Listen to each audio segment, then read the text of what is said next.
ষান্মাসিক সামষ্টিক মূল্যায়ন 2024 শ্রেণী অষ্টম, বিষয় বাংলা। এখানে তোমাদের কোশ্চেন প্রকাশিত হয়ে গেছে। ক নম্বর কাজ হচ্ছে জোড়ায় আলোচনা করে নিচের কাজগুলো করো। বৈঠককে সামনে রেখে এবং বৈঠকের দিনকে কেন্দ্র করে পাশের সহপাঠীর সাথে আলোচনা করে নিচের কার্যক্রমগুলো অনুসরণ করো।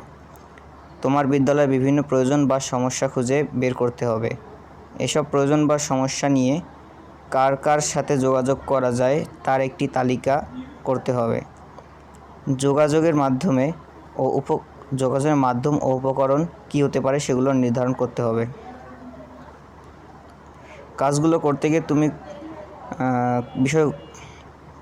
করতে গিয়ে কোন বিষয়গুলো তুমি নিজে খুঁজে পেয়েছো তা আর কোনগুলো আলোচনার মাধ্যমে উঠে এসেছে তা উল্লেখ করতে হবে। প্রয়োজনে আলাদা ছক ব্যবহার করতে পারো। আবার তালিকা থেকে যে কোনো একটি প্রয়োজন বা সমস্যা নিয়ে দুটি যোগাযোগের নমুনা তৈরি করো। নমুনা দুটির একটি হবে মৌখিক যোগাযোগের এবং আরেকটি হবে লিখিত যোগাযোগের। এ নমুনা দুটি হবে তোমার অঙ্গীকার যে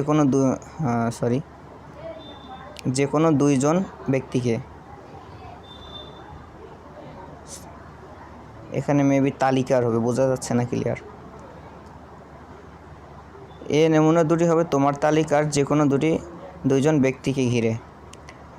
নমুনা দুটি তৈরি করতে পাশের সহপাঠীর সাহায্য নেওয়া যাবে।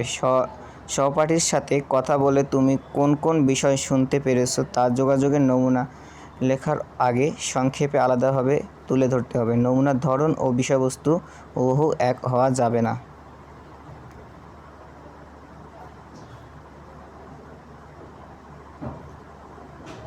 কাজ খ, দেয়াল পত্রিকার দেওয়ার জন্য রচনা তৈরি করো। রচনাটি তৈরি করতে গিয়ে নিচের নির্দেশনা ও নমুনাগুলো অনুসরণ করো। এখানে অনুসরণ করতে বলছে। কাজটি করতে হবে দলগত আলোচনার মাধ্যমে।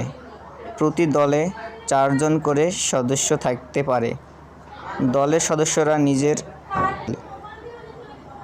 সদস্যরা নিজেদের মধ্যে আলোচনা করে ঠিক করবে কে কোন ধরনের রচনা তৈরি করবে।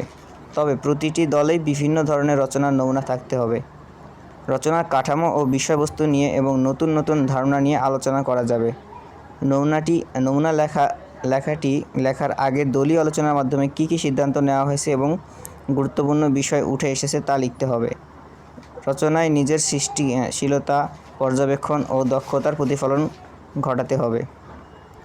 রচনার একটি শিরোনাম দিতে হবে। নিচে কয়েক ধরনের নমুনা দেওয়া হলো।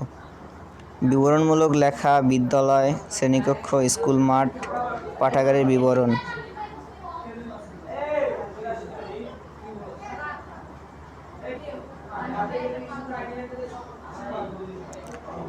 বিশ্লেষণমূলক লেখা, বিদ্যালয়, সামগ্রিক সুযোগ সুবিধা ইত্যাদি। এখানে অনেক ধরনের আছে। কাজ গয়ে চলে আসি। তোমার লেখা উপরে রচনার ভিত্তিতে এককভাবে নিচের কাজগুলো করো। নিচের কাজ এখানে দেওয়া আছে। কাজ গ, দুটি বাক্যের উদ্দেশ্য বিধেয়, উদ্দেশ্যের প্রসারক ও বিধেয়ের প্রসারক চিহ্নিত করো। যে কোনো 10টি শব্দ অভিধানের বর্ণানুক্রম সাজাও।